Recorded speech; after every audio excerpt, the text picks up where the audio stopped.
Well, hello, everybody, and welcome back to our teen Bible study. We'll be looking at the book of Genesis. We've been looking at the story of Joseph. Remember, there are worksheets available for each of these lessons. If you want to go to www.oldunioncoc.com, under the Youth tab, you'll find this series of sermons, and nearby there will be a worksheet. It may be underneath it, maybe to the left or the right, depending on how it's been set up. So, hope that you're doing that. Remember, at the very end, we're hoping to put together a Jeopardy tournament that you can play with your family, or maybe we can begin to play with each other as we begin to come back from this COVID crisis. So, let's get into the Word today. Remember last week when we left Joseph, he had his brothers come visit him. They brought him extra money because they felt like there had been a mistake. They told the servant said everything's good. They have dinner with Joseph. Remember, they have to eat at a separate table. And Joseph is really giving extra attention to Benjamin, the youngest. Remember, Joseph had been the youngest at one point. And so he's giving extra attention here to the youngest brother, his true blood brother. And that's kind of where we left the story. We've kind of been leaving on cliffhangers the last few lessons, and that's okay. This is a lesson that many of you may know well, or you may have thought you know well, but I hope that I brought some extra things to it. So let's get into the story today. Genesis 44. Genesis 44 is where we are today. And he commanded the steward of his house, saying, fill the men's sacks with food, as much as they can carry, and put each man's money in the mouth of the sack. Now, remember, that's what we saw last time, right? The money went back into the sack. That's what they were afraid of. They were kind of afraid to go back. They'd been accused as spies. Remember, their brother Simeon had been left as kind of a surety, as a, hey, we will come back. But he was left there for a while the family went back and ate and ran out of food. But now they're all together, right? All of them in the same room. Again, they don't know it's Joseph. So he says, give them as much grain as they want. Put the money back in the sack. Also, put my cup, the silver cup, in the mouth of the sack of the youngest and his grain money. He says, take this cup and put it in Benjamin's sack. Those are the orders he gives to the servants. Now again, they're not there to question, they're there to follow. So he did according to the word that Joseph had spoken. As soon as the morning dawned, the men were sent away, they and their donkeys. So they don't stay very long in Egypt. When they had gone out of the city and were not far off, Joseph said to his steward, get up, follow the men, and when you overtake them, say to them, why have you repaid evil for good? Is not this the one from which my Lord drinks, and with which he indeed practices divination? You have done evil in so doing. So he tells his servants, go out, find them, say they've done something bad, search the sacks, and then when you find the silver cup, tell them that this is a very special cup. It's one that my Lord does divination out of. We'll talk a little more about that here in a minute. So he overtook them, and he spoke to them these same words. And they said to him, why does my Lord say these words? Far be it from us that your servant should do such a thing. Again, Joseph's brothers are shocked. Look, we brought back you from the land of Canaan the money which we found in the mouth of our sacks. Why would we take something? We were honest. We were truthful. We told you that the money had gotten back in our sacks the first time, and we don't know what's going on the second time. How then could we steal silver or gold from your Lord's house? With whomever of your servant is found, let him die, and we also will be my Lord's slaves. Now, they kind of pop off here. Are you catching it? They kind of say, hey, we have not done anything wrong, and if we have, you can kill us, and we'll be the slave. Now, again, they don't know what's going on in the story. You ever let your mouth get ahead of your thoughts sometime? Well, that's what happens, I think, in this case. And he said, now also let it be according to your words. He with whom it is found shall be my slave, and you shall be blameless. Then each man speedily let down his sack. Now you can see this. They're all trying to, I didn't do it. Let me show you. And they're opening their sacks of grain, right, to the ground. And each opened his sack. So he searched. He began with the oldest and left off with the youngest. And the cup was found in Benjamin's sack. Now remember, the father had not wanted Benjamin to go in the first place. He was scared to lose, again, his youngest son. And the brothers had said, no, we'll take care of it, right? Even one brother, we'll see in a moment, had stepped up and said, hey, if something happens to him, You can take my life. Then they tore their clothes. Now, this was a sign of mourning. This is a cultural thing where they rip their clothes to say, oh no, some tragedy has befell me. If you saw someone with ripped clothes, yes, it's possible that had an accident. But it's very possible that they're letting you know something. I'm in mourning, or something sad has happened. You can also imagine that they would stitch that back up. And that would kind of be a permanent mark that something had happened to them. You might even think of your coat as a record of, as you've heard bad news or bad things have happened. But you know what? You're still covered. You still have a coat. Things have still gone on. It's also a remembrance that, yes, bad things happen, but we move forward. Then they tore their clothes, and each man loaded his donkey and returned to the city. You can imagine. I wonder what was said. I wonder what the looks on the faces were. So, Joseph plants the silver cup. He sets up his brothers, right? The steward confronts them. The brothers say, oh, there's no way we did this. They even say, we'll be slaves or you can kill us. And then, wow, the cup is found in Benjamin's sack. So Judah. Now, do you remember Judah?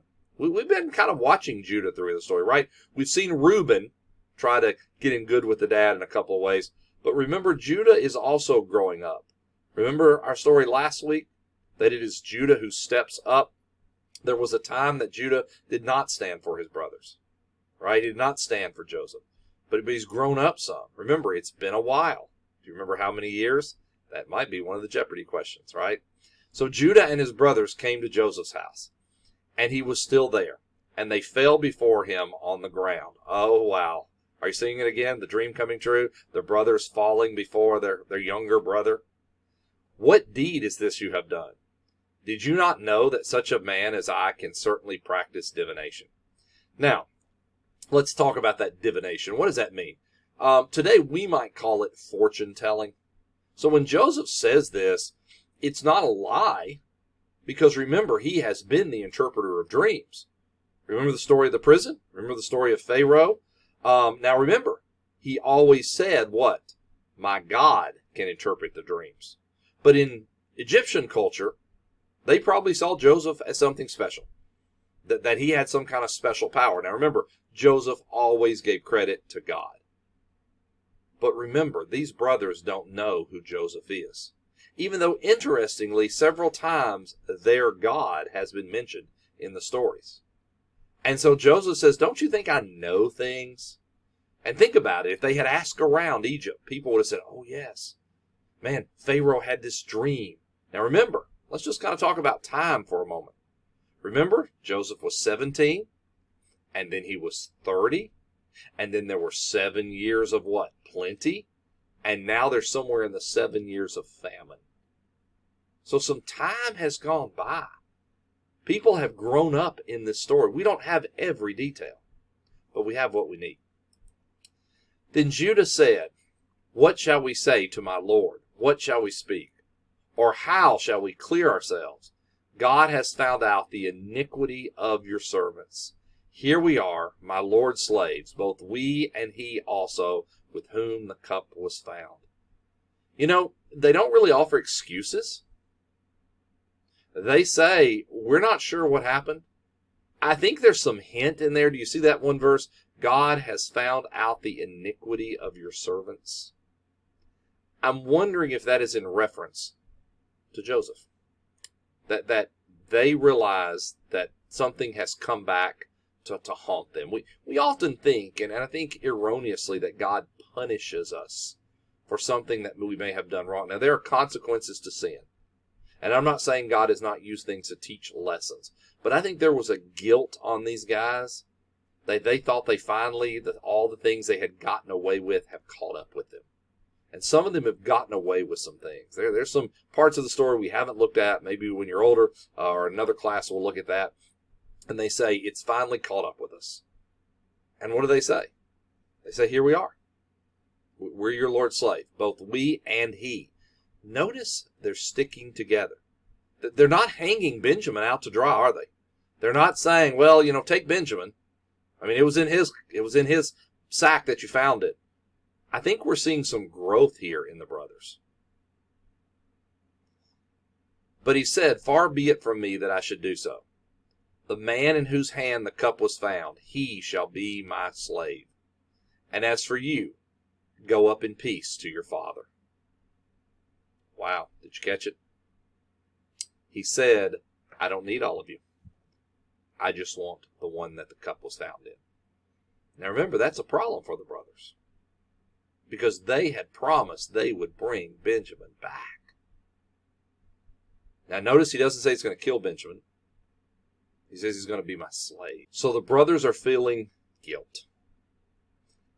And Joseph is going to keep Benjamin as a slave. Then Judah came near to him. Now notice, this is the Judah. We talked about him last week, remember? He had not come to the aid of Joseph. Then Judah came near to him and said, "O my Lord, please let your servant speak a word in your Lord's hearing. And do not let your anger burn against your servant, for you are even like Pharaoh." Judah says, basically, can I talk?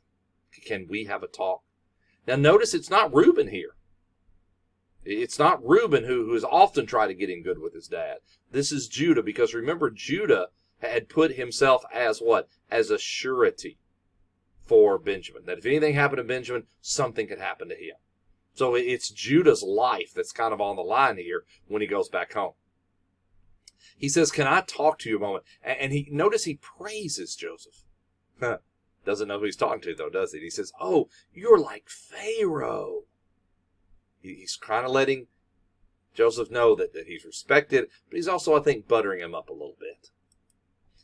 "My Lord asked his servant, saying, 'Have you a father or a brother?'" He says, "Can I remind you of a story? When we got here, you asked us some questions. 'Have you a father or brother?' And we said to my Lord, 'We have a father, an old man, and a child of his old age, who is young. His brother is dead.' Remember we told you that? And he alone is left of his mother's children, and his father loves him. When we got here, we told you a story about how special this young boy was. Then you said to your servants, 'Bring him down to me, that I may set my eyes on him.'" Remember, Joseph wanted to see his little brother. He wanted to see a brother that he was blood related, same father, same mother. "And we said to my Lord, 'The lad cannot leave his father. For if he should leave his father would die.' But you said to your servants, 'Unless your youngest brother comes down with you, you shall see my face no more.'" Joseph, do you remember all this? Now again, he doesn't call him Joseph, right? Probably calls him by his what? His Egyptian name. Remember, he gets an Egyptian name. Jeopardy is coming. He says, "You understand that you're the one that kind of set this up. You're the one that kind of showed that we were going to have to bring him down here. And so we brought him down here, and now this has happened. And we've already told you once before what? This is going to upset our father. It could kill him." So Judah says, do you remember that? "So it was when we went up to your servant my father, that we told him the words of my Lord. And our father said, 'Go back and buy us a little food.' But we said, 'We cannot go down if our youngest brother is with us. Then we will go down, for we may not see the man's face unless our youngest brother is with us.'" We went back. We told him what you said. We ran out of food, right? We had this conversation. Remember it earlier in the story? And so we did what you said. We did what you said. "Then your servant my father said to us, 'You know that my wife bore me 2 sons, and the one went out from me. And I said, surely he is torn to pieces.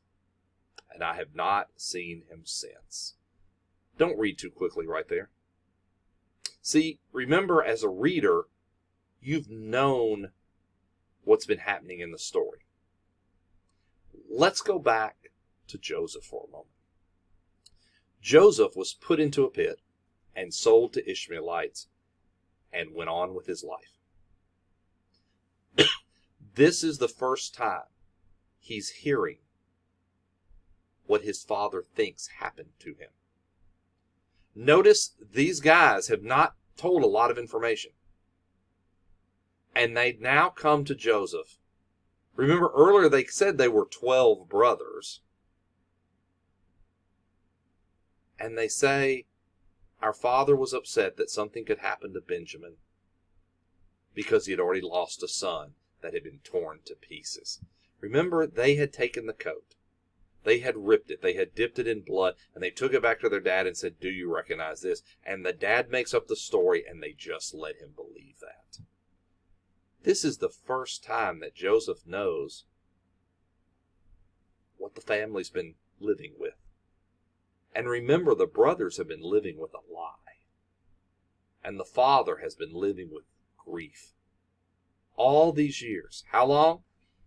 17 to 30? 7 years of plenty, and then somewhere into the 7 years of famine. This is the story that the father has been led to believe.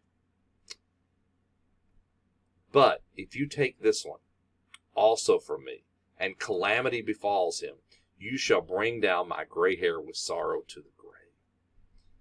Jacob, also known as Israel, tells the brothers that if Benjamin doesn't come back, it'll kill him. And now they're realizing that this guy, this man who has sold them grain, wants to keep Benjamin as a slave. And they're going to have to go home and say, "Dad, Benjamin didn't come back with us." Now remember, these brothers do not have a great track record of leaving and all coming back together. Remember, they all left, and Joseph went to find them, and Joseph doesn't come back. They go to Egypt. They have to leave one of them behind, Simeon, remember, in jail. And they go back, and all of them went back. Now that the 11 have come, and to have to go back and let their dad know that once again, a brother didn't return. Now, Simeon would have been back, but that's not what Dad was worried about. "Now, therefore, when I come to your servant my father, and the lad is not with us, since his life is bound up in the lad's life, it will happen when he sees that the lad is not with us, that he will die. This will kill him. So your servants will bring down the gray hair of your servant, our father, with sorrow to the grave." I think it's interesting he keeps calling their father Joseph's servant. That's interesting, isn't it? Again, they had been accused of spy, so he's trying to let him know, no, hey, this man, he too would do whatever you ask him to do. He also would follow you, right? There's a little bit of that going on here.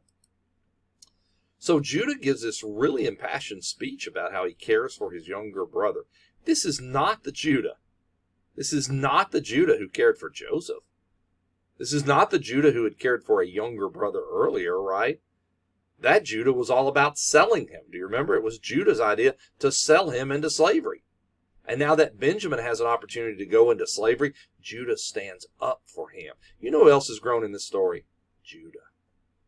I think sometimes we miss that. We get so caught up in the story of Joseph, and it is a fascinating story, and it's an interesting story, that we have missed Judah. Judah went from being a brother who didn't care to a brother who was willing to put his life on the line for a brother. Wow. Wow. Do you remember what tribe Jesus would come from? Yeah, it wouldn't be the tribe of Joseph. It's the tribe of Judah. The real story we're following here is the lineage of Christ. And sometime he is called what? Lion of Judah. Jesus' lineage will be through what? It will be through Judah.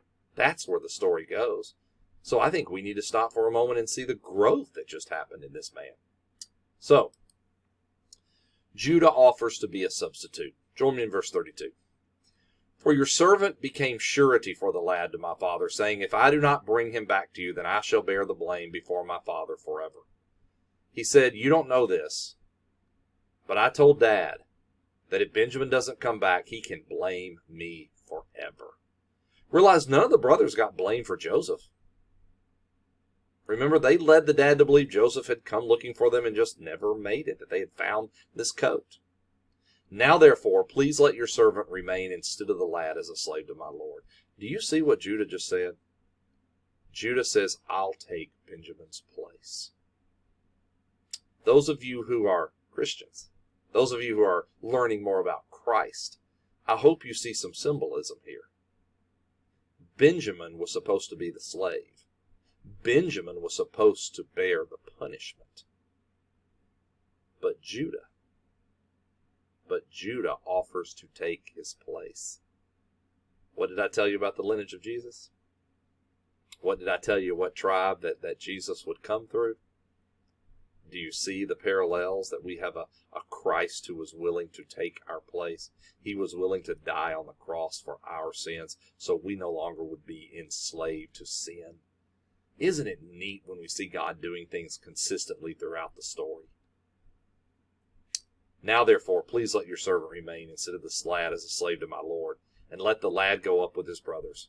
For how shall I go up to my father if the lad is not with me, lest perhaps I see evil that would come upon my father? He says, I cannot go home and watch my dad die. This will kill him, and I can't imagine seeing him every day die a little bit when Benjamin's not there, and I know it's my fault.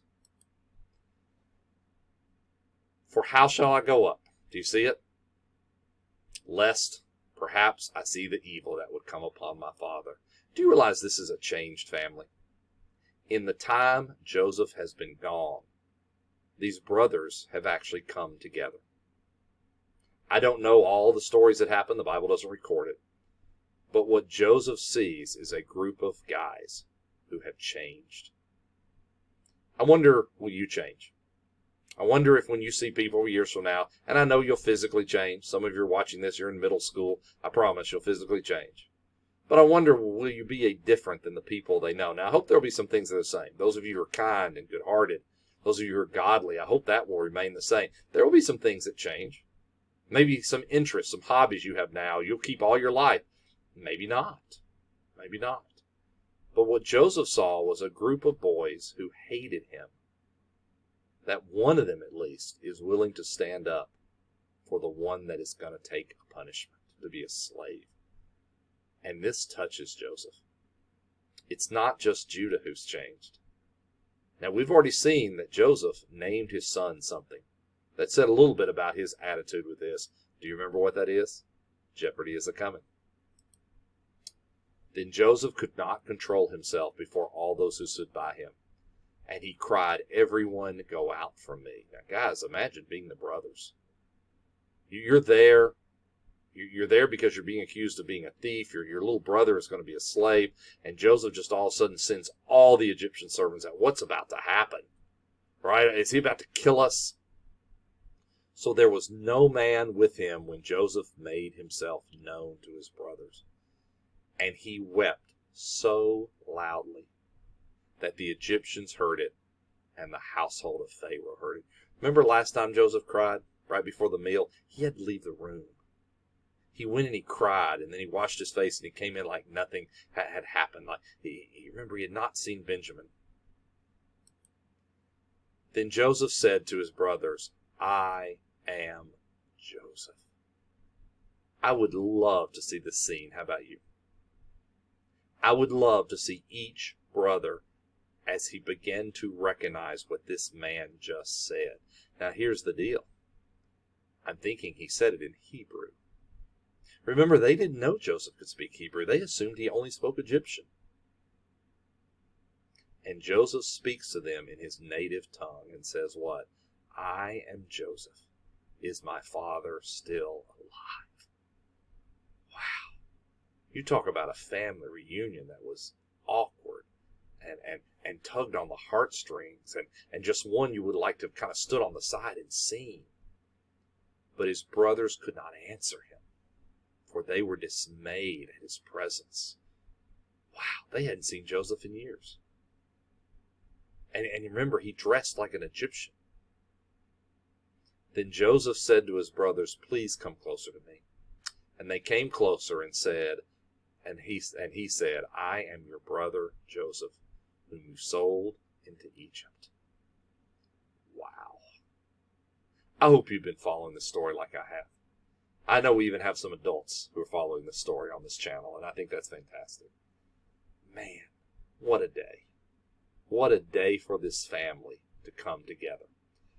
I know that I'm doing these lessons in the time of COVID, and our family, our church family, has not gotten to come together a whole lot. We're starting slowly to beginning to have small gatherings. But I look forward to a day when we are all together, and I hope that we are not dismayed. I hope that we are joyous like Joseph, and there may even be tears on the day we finally get together. There may even be tears. I hope there's laughter, and I hope we're at a point at that point where we can hug and shake each other's hand and be together. Man, I look forward to that reunion. I look forward to when this class, this teen class, can come back together in the same place, in the same space. But until then, we continue the story. I'm going to stop it here today. Yeah, I know I keep leaving on these cliffhangers, don't I? We're going to see the reaction of his brothers next time we meet. So Joseph has finally revealed who he is. You can imagine their brains trying to process all of this that's been happening. The gold back in our sacks. Oh, wow, this has been a test. Oh, no, it's Joseph. Last time we saw him, we sold him into slavery, and now he's like the most important guy in the world. Yeah, all that's going on in their heads at the same time. Well, we're going to leave it there on a cliffhanger. That's what we're going to do. I tell you what, I do miss you guys a whole lot. I miss you guys a whole lot. I'm glad we're still been able to have class. Again, I hope you'll work on the worksheets. I hope you begin to go back and do some review, because in just a few weeks, we're going to have Jeopardy on the story of Joseph. Until then, God bless you guys, and have an amazing day.